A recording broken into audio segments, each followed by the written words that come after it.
Hi friends, तो આપણે અભ્યાસ આજે કરવાનો છે નવું પ્રકરણ નવમું સમાંતર બાજુ ચતુષ્કોણ અને તેમના ક્ષેત્રફળો વિશે અભ્યાસ કરવાનો. આજના વિડિયોમાં આપણે પહેલા તો બધી વ્યાખ્યાઓ જોઈ લઈએ અને એમના સૂત્રો છે જોઈ લઈએ. ઓકે, તો સૌથી પહેલી વ્યાખ્યા છે સમતલીય પ્રદેશ. સમતલીય પ્રદેશ એટલે શું? તો કે સરળ બંધ આકૃતિ દ્વારા ઘેરાયેલા સમતલ ભાગને તે આકૃતિનો સમતલીય પ્રદેશ કહે છે. મિત્રો આપણે જોઈએ તો જે આકૃતિ છે આ એ આકૃતિએ સમતલમાં જે જગ્યા રોકેલી છે એ રોકેલી જગ્યાને આપેલી આકૃતિનો સમતલીય પ્રદેશ કહેવાય. સમજાઈ ગયું? જે આકૃતિ જે સમતલનો જે ભાગ રોકે એ આકૃતિને એ સમતલના ભાગને સમતલીય પ્રદેશ કહેવામાં આવે છે. હવે બીજી વ્યાખ્યા જે આપણા ચેપ્ટર નું નામ છે સમાંતર બાજુ ચતુષ્કોણ, તો એમની વ્યાખ્યા લઈ લઈએ. સમાંતર બાજુ ચતુષ્કોણ એટલે શું? તો કે જે ચતુષ્કોણમાં સામસામેની બાજુઓ સમાન અને સમાંતર હોય તે ચતુષ્કોણને સમાંતર બાજુ ચતુષ્કોણ કહે છે. જે ચતુષ્કોણની સામસામેની બાજુઓના માપ સમાન હોય, આપણે આ આકૃતિની વાત કરીએ તો AB નું માપ અને CD નું માપ બે માપ સમાન હોય, એ જ પ્રમાણે આ સામસામેની બાજુઓ એટલે કે AD નું માપ અને BC નું માપ એ માપ પણ સમાન હોય, તેમજ સામસામેની બાજુઓ છે સમાંતર હોય તો તેવા ચતુષ્કોણને સમાંતર બાજુ ચતુષ્કોણ કહે છે. ઓકે, આ વ્યાખ્યા આપણે આગળ પણ શીખી જ ગયા છે. ફરીથી આપણું રિવિઝન વ્યાખ્યા માટે. ઓકે, હવે સમાંતર બાજુ ચતુષ્કોણના ક્ષેત્રફળનું સૂત્ર જોઈએ. એનું સૂત્ર છે 1/2 ગુણ્યા પાયો ગુણ્યા પાયા પરનો વેધ. આ શબ્દ છે મહત્વનો છે, પાયા પરનો વેધ. ખાલી વેધ નહીં, વેધ તો એકય હોય, બે હોય, ત્રણેય હોય, ચારેય હોય. કયો વેધ લેવો? કોઈ પણ વેધ નહીં, પણ જે પાયાનો ઉપયોગ તમે કર્યો હોય સૂત્રમાં એ પાયા ઉપર જે વેધ દોરવામાં આવેલો હોય એ આપણે સૂત્ર તરીકે લેવાનું. આપણે આકૃતિ ઉપરથી સૂત્ર જોઈએ. 1/2 ને 1/2. પાયો એટલે કયો? તો કે આ CD છે એ પાયો છે, બરોબર? તો પાયાની જગ્યાએ લખ્યું CD ગુણ્યા પાયા પરનો વેધ. તો આ જે AM જે દોર્યો છે એ AM ને વેધ કહેવાય. એ AM વેધ કેમના ઉપર દોરેલો છે? તો કે CD ઉપર દોરેલો છે, બરોબર? તો આ AM છે એ CD પાયા પરનો વેધ કહેવાય, એટલે અહીંયા આપણે મૂકવાનું A. ઓકે, મિત્રો આકૃતિની અંદર બે પાયા અને એને અનુરૂપ બે વેધ આપવામાં આવેલા છે. તો બેમાંથી કોઈ પણ પાયો અને વેધ છે લ્યો, તમારો જવાબ છે સરખો જ આવે, કોઈ દિવસ અલગ આવે નહીં. એટલે તમે CD ગુણ્યા AM પણ લખી શકો, અથવા આ પાયો લ્યો તમે AD અને એમના ઉપરનો વેધ CN લ્યો તો પણ તમે એ પ્રમાણે લખી શકો છો. ઓકે, તો આ પ્રમાણે એમનું સૂત્ર છે એ બને. હવે આપણે ત્રિકોણની વ્યાખ્યા જોઈએ. તો હવે ત્રિકોણની વ્યાખ્યા જોઈએ આપણે. ત્રણ પરસ્પર છેદતી રેખાઓથી બનતી બંધ આકૃતિને ત્રિકોણ કહે છે. તો મિત્રો કોઈ પણ ત્રણ રેખાઓ હોય, એ ત્રણેય રેખાઓ પરસ્પર જો છેદતી હોય તો એનાથી જે બંધ આકૃતિ બને એને ત્રિકોણ કહેવાય. આપણે અહીંયા આકૃતિ દોરેલી છે. AB રેખા, BC રેખા અને AC રેખા, ત્રણેય રેખાઓ જો એકબીજાને છેદે છે, AB અને AC બે અહીંયા છેદે છે A બિંદુએ, AB અને BC છે અહીં B બિંદુએ છેદે છે, BC અને AC છે અહીં C બિંદુએ છેદે છે, બરોબર છે? તો આવી જે બંધ આકૃતિ હોય એને ત્રિકોણ કહેવાય. ઓકે, હવે આપણે ત્રિકોણના ક્ષેત્રફળનું સૂત્ર જોઈએ. 1/2 ગુણ્યા પાયો ગુણ્યા વેધ. આગળ આપણે જે સમાંતર બાજુ ચતુષ્કોણનું ક્ષેત્રફળ જોયું હતું એમાં એક થોડીક નાની એવી મિસ્ટેક હતી. આગળ આપણે 1/2 જે લખ્યા હતા ને એ 1/2 સમાંતર બાજુ ચતુષ્કોણમાં નહીં આવે. એ આપણે આગળ લખેલા હતા, પણ થોડીક માઇનર આપણે થોડીક મિસ્ટેક હતી, બરોબર છે? તો સાચું સૂત્ર આ છે પાયો ગુણ્યા પાયા પરનો વેધ, બરોબર? તો 1/2 ગુણ્યા પાયો ગુણ્યા વેગ. હવે જો આપણે આકૃતિ ઉપરથી સૂત્ર બનાવીએ તો આકૃતિ ઉપરથી સૂત્ર બનાવીએ તો 1/2 ને 1/2 પાયો આપણે BC લઈએ તો એમના ઉપરનો વેધ એટલે a, તો 1/2 ગુણ્યા BC ગુણ્યા a એવું સૂત્ર બને. અથવા તો ભાઈ આપણે BC પાયો નથી લેવો, આ AB પાયો લ્યો અને a વેધ લઈ લઈએ તો આપણું સૂત્ર બને 1/2 ગુણ્યા AB ગુણ્યા CA. ઓકે, આ AB છે પાયો, અમને એમના ઉપર વેધ દોર્યો છે CA નો.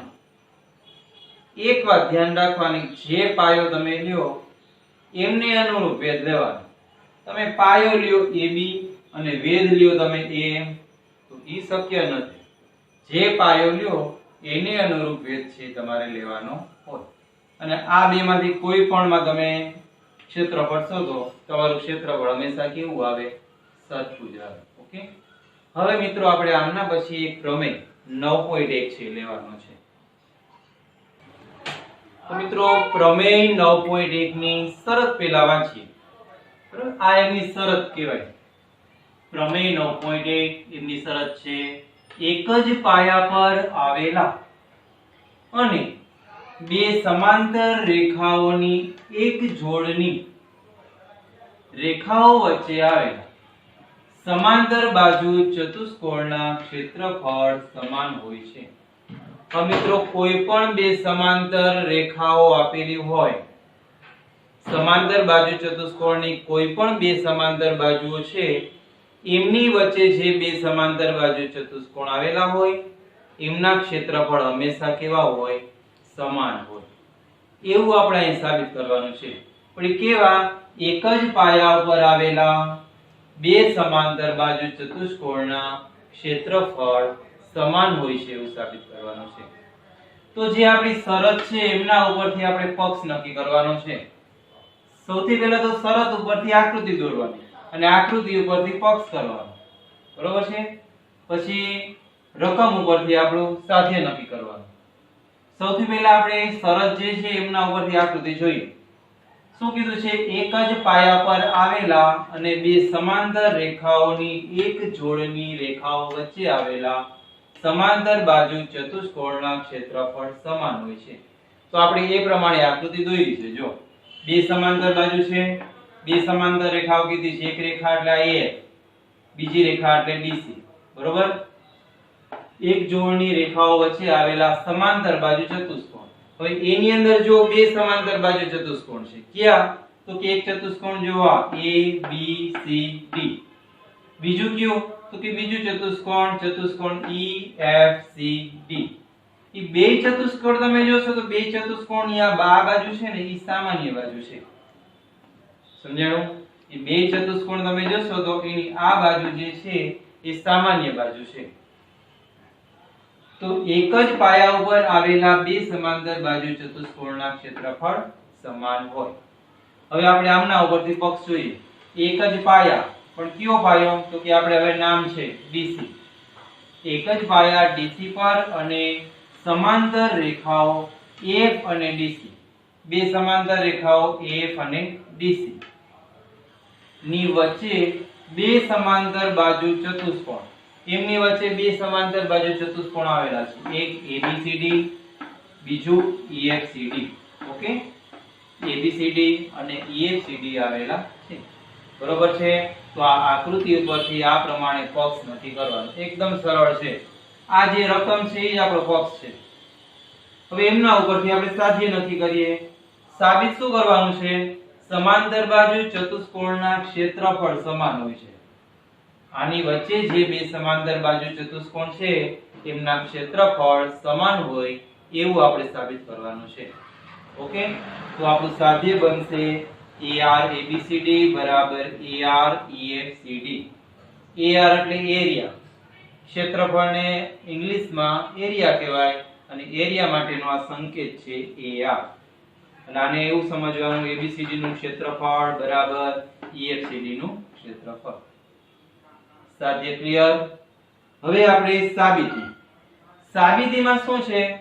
તો કે આપણે જે સાધ્યનું વિધાન છે એ આકૃતિ ઉપરથી દલીલો કરતા કરતા આપણે સાધ્યનું વિધાન છે સાબિત કરવાનું. છેલ્લે આપણું આ સાધ્યનું વિધાન છે આવી જવું જોઈએ. એકદમ સરળ પ્રમેય છે. હવે તમે અહીંયા આકૃતિમાં મિત્રો જોશો તો આ આકૃતિની અંદર બે ત્રિકોણો આપેલા છે. કયું ત્રિકોણ છે? તો કે ત્રિકોણ ADE અને બીજું ત્રિકોણ BCF. આ બે ત્રિકોણો છે આપણે એકરૂપ ત્રિકોણ સાબિત કરી દેવાના છે. અને એકરૂપ ત્રિકોણો કેમ સાબિત કરવા એ આપણે આગલા છઠ્ઠા ચેપ્ટર ની અંદર શીખી ગયા છીએ. શરતો જોઈ ગયા આપણે અલગ અલગ બા બા બા બાકુ બા કુબાકુ, બરોબર? એમાંથી જે શરત મુજબ આ ત્રિકોણો સાબિત થાય એકરૂપ એ પ્રમાણે આપણે કરવાના છે. તો જોઈએ આપણે ત્રિકોણ ADE અને ત્રિકોણ BCF માં ખૂણો EAD બરાબર ખૂણો FBC, ખૂણો EAD અને ખૂણો FBC એટલે કે આ ખૂણો અને આ ખૂણો એ બે ખૂણાઓના માપ છે સરખા છે. પણ એવું આપણે કઈ રીતના કહી શકીએ કે બે ખૂણાના માપ સરખા છે? તો કે અનુકોણની જોડ છે. જો અહીંયા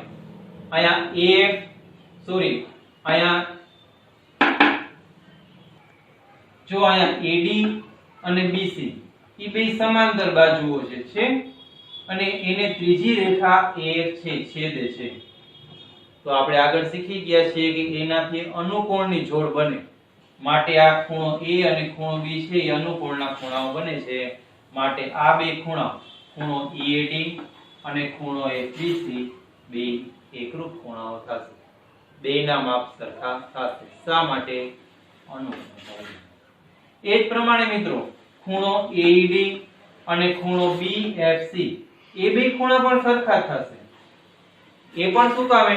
તો કે જો અહીંયા ED અને FC એ બે સમાંતર બાજુઓ છે.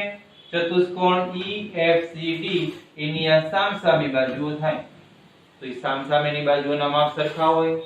બીજું કે બે સામસામેની બાજુઓ છે સમાંતર હોય. તો અહીંયા ED અને FC એ બે સમાંતર બાજુઓ છે અને F એમની છેદિકા છે. માટે આ બે ખૂણાઓના માપ કેવા થશે? સરખા થશે.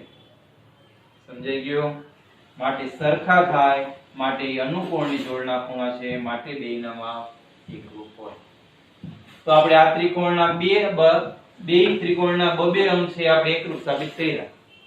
બે ખૂણાઓ છે, આનો ખૂણો A અને B છે એકરૂપ છે, ખૂણો A અને ખૂણો F છે એકરૂપ છે. તો બે આપણે અંગ છે સાબિત કરી દીધા. તો એક ત્રીજો અંગ સાબિત કરી દઈએ એટલે કહી શકીએ કે આ બે ત્રિકોણ એકરૂપ ત્રિકોણ છે. ઓકે? તો હવે ત્રીજો અંગ ક્યું સાબિત કરશો?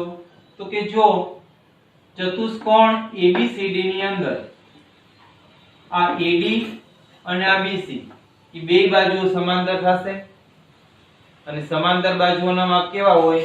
સરખા હોય. તો AD બરાબર BC. આપણે અહીં લખ્યું AD બરાબર BC અને AD અને BC છે બે ત્રિકોણની બાજુઓ છે. બરોબર છે? એ લેવાનું કારણ એ કે બે ત્રિકોણની બાજુઓ છે એ સમાન બાજુઓ છે. માટે અહીંયા AD બરાબર BC. સામસામેની બાજુઓ છે માટે બેયના માપ સરખા. તો મિત્રો આ પ્રમાણે ખૂણો ખૂણો બાજુ ખૂબા શરત મુજબ આ બે ત્રિકોણો છે એ એકરૂપ ત્રિકોણ થાય. અને મિત્રો જે બે ત્રિકોણો એકરૂપ ત્રિકોણ હોય એ ત્રિકોણોના ક્ષેત્રફળ પણ સમાન આવે. માટે આપણે અહીંયા લખેલું છે માટે AR AD બરાબર AR BCF.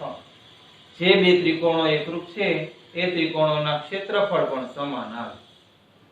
આપણો લગભગ દાખલો પૂરો થવા ઉપર છે, પ્રમેય પૂરો થવા ઉપર છે, પણ આપણે હવે અહીં જગ્યા નથી તો આ પક્ષ છે આપણે ભૂસી નાખીએ છીએ, અહીંયા લખી નાખીએ છીએ. ઓકે?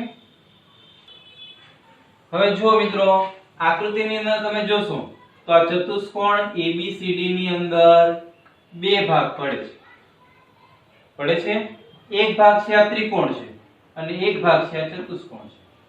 એ બે ભાગ તમે છે એનો સરવાળો કરો એટલે તમને આ ચતુષ્કોણ ABCD છે એ મળે. બરોબર છે? આ ચતુષ્કોણ છે આ બે ભાગનું બનેલું છે. એક આ ચતુષ્કોણ અને આ ત્રિકોણ. એ બે ભાગને તમે જોડી દો એટલે આ 12 નું ચતુષ્કોણ મળે. તો આ પ્રમાણે આપણે લખેલું છે AR ABCD એમનું ક્ષેત્રફળ જોતું હોય તો આ બેનો સરવાળો કરવો પડે. AR ADE ABE વત્તા AR EDCB. ઓકે, એ બે ભાગનો સરવાળો કરો એટલે તમને આ ચતુષ્કોણ મળે. હવે મિત્રો જો ARADE ની જગ્યાએ લખ્યું આપણે ARBCF. શા માટે લખ્યું? તો કે ઈ તો આપણે સાબિત કરવા માટે આ બધું કરેલું હતું. ARADE ની કિંમત છે એ ARBCF ની કિંમત જેટલી જ હોય. તો આપણે ADE ની જગ્યાએ આપણે BCF નું માપ મૂકી દીધું કારણ કે બેયના માપ છે એ કેવા છે? સરખા છે. ઓકે, અને આ ઉપર છે એમને મૂકેલું છે. હવે આ બે છે એ તમે આકૃતિમાં જો ઈ બે ભાગ જોડી દે તો કયું ચતુષ્કોણ મળે છે? જોઈ લઈએ આપણે આકૃતિમાં. ARBCF જો BCF અને આ ચતુષ્કોણ તમે જોડી દો તો તમને ચતુષ્કોણ મળે EFCD. ક્લિયર? સમજાઈ ગયું? આ ત્રિકોણ વાળો ભાગ, આ ચતુષ્કોણ વાળો ભાગ બે જોડી દો તો તમને ચતુષ્કોણ મળે EFCD. બરોબર? તો આ બેનો સરવાળો કેટલો થાય? AREFCD જેટલો થાય. તો આપણે જે સાબિત કરવું તે વિધાન મળી ગયું. ARABCD બરાબર AREFCD. ARABCD બરાબર AREFCD. ઓકે, તો મિત્રો આ પ્રમાણે આ પ્રમેય છે એ કરવાનો છે અને આ પ્રમેય ખૂબ જ મહત્વનો છે.